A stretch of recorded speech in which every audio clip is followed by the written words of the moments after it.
C'est l'histoire d'une vie. Hein, c'est l'histoire d'une vie. J'ai une première étape, qui est l'étape 1, où je dois acquérir l'enseignement général et le kit de base. Il n'y a qu'un problème là. Il n'y a qu'un problème. C'est que le kit de base, on peut estimer qu'à la fin de l'enseignement général, 15% des gens sortent de l'école sans l'avoir acquis. Et que ce kit de base, ils peuvent dire « tu vas au travail » sans savoir lire. Donc c'est bien le rôle de l'école, mais est-ce qu'il y a un engagement de résultat? Non. Et il serait facile cet engagement de résultat. Ça veut dire qu'il faudrait prendre un peu de souplesse vis-à-vis du programme. Des gens comme Piaget, d'autres chercheurs ont démontré qu'il était impossible que chaque élève apprenne à lire au même moment. Eh bien, en France, on apprend à lire au même moment, qui qu'on soit. Et quand on rate cette étape, l'échec scolaire s'inscrit dans votre dossier scolaire. Et il dure très longtemps. Donc, OK, il y a bien cette phase, mais quelle responsabilité de réussite dans cette phase? Et on peut faire tous les rêves de compétences professionnelles, de performance, etc. Si cette étape n'est pas remplie, comment on fait? Je n'ai jamais eu de réponse à cette question. La deuxième, c'est l'enseignement technologique. Et alors là, on se marche sur la tête. On confond, et on a toujours joué en France sur deux termes, professionnel et technologique. Le technologique, c'est l'apprentissage à une famille de métiers. Commercial, scientifique, etc. Et il n'y en a pas tant que ça. Et au lieu de se centrer dans l'éducation sur ce stade-là, on a voulu professionnaliser et répondre à la soi-disant demande des entreprises, de coller aux besoins des entreprises.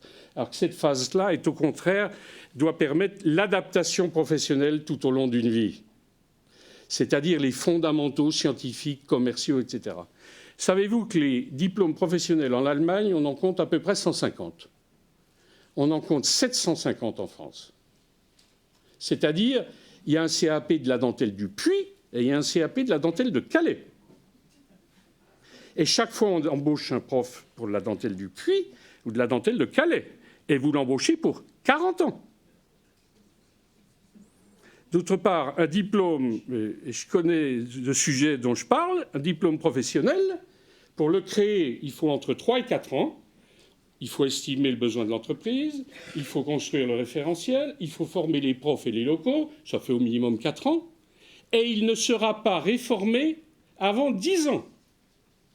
Ça veut dire que la durée de vie d'un référentiel professionnel en France, c'est en moyenne entre 10 et 15 ans. Imaginez l'évolution des métiers sur ce temps-là.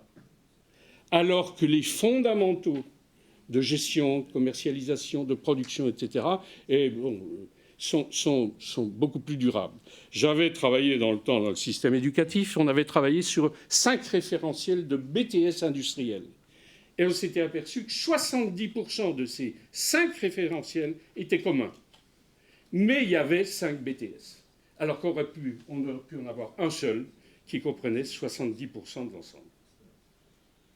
On a voulu, et là l'entreprise a eu tort, on a voulu que l'entreprise amène un produit fini, c'est tâche impossible au système éducatif.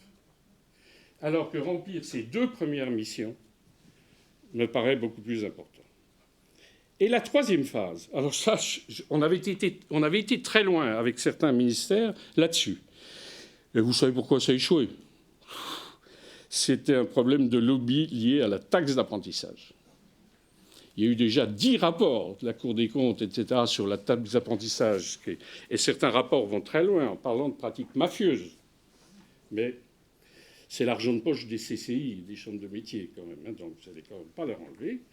Et ce système-là bloquait tout simplement toute évolution.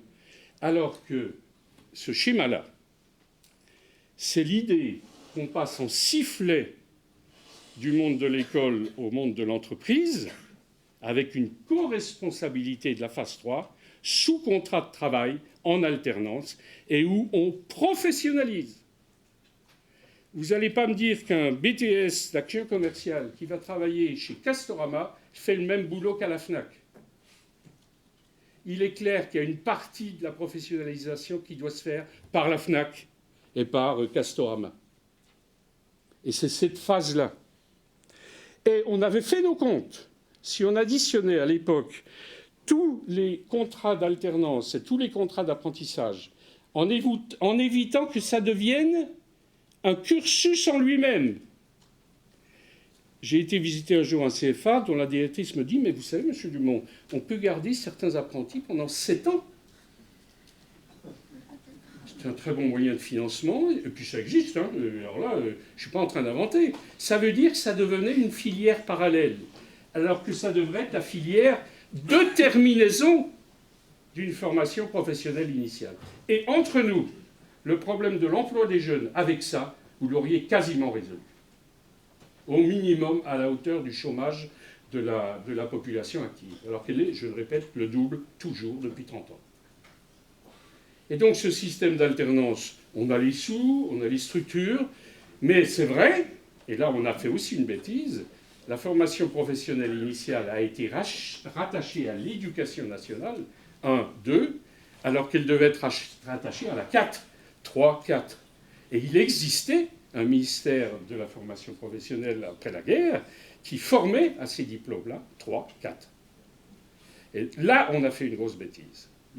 Alors c'est là que je disais, j'en avais parlé au président de l'université, mais à d'autres aussi, qui me disaient, mais attendez, la pression qu'on nous met venant de l'entreprise pour qu'on colle à l'entreprise nous fait mal remplir nos missions 1 et 2.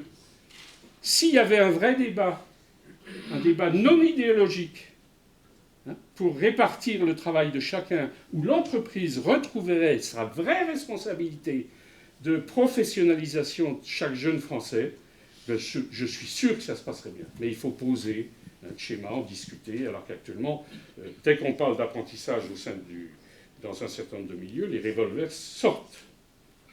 C'est soi-disant rattaché le système éducatif aux besoins de l'entreprise, et parfois, ce n'est pas le cas d'Yves qui a créé un magnifique CFA de l'enseignement supérieur, mais parfois c'est ça. Et on glisse vers une alternance sous statut scolaire qui est extrêmement différente. Donc, si vous voulez, ça veut bien dire qu'ensuite, vous avez le 4, mais qui démarre au 3 et qui est dans une logique de développement des compétences et des qualifications tout au long de la vie. Et c'est au 3 qu'il faudrait apprendre à commencer à utiliser son portefeuille de compétences. Donc, si vous voulez, la logique compétence, elle est en 3 et en 4. Elle devrait permettre de redéfinir le rôle de chacun. Mais c'est vital, hein. Ce n'est pas une question à 100 balles, hein. C'est vital. Aujourd'hui, nous n'arrivons pas à insérer les jeunes dans l'entreprise. Et nous n'arriverons pas aussi parce que l'entreprise considère que la qualification qu'ils ont reçue sont très loin du poste de l'entreprise. C'est une connerie, parce que c'est à elle de le faire. Mais on a réparti les rôles de cette façon-là dans la société française. Donc, si vous voulez, ce schéma-là, il me paraît vraiment essentiel.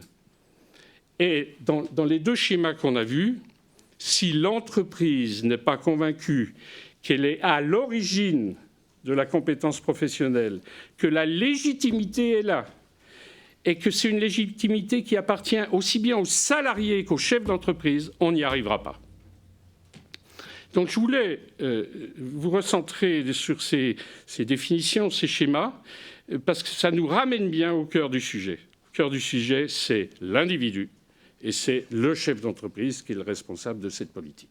Et il faut qu'encore une fois, cette compétence professionnelle devienne un élément de gestion essentiel de l'entreprise, comme étant un des trésors de l'entreprise.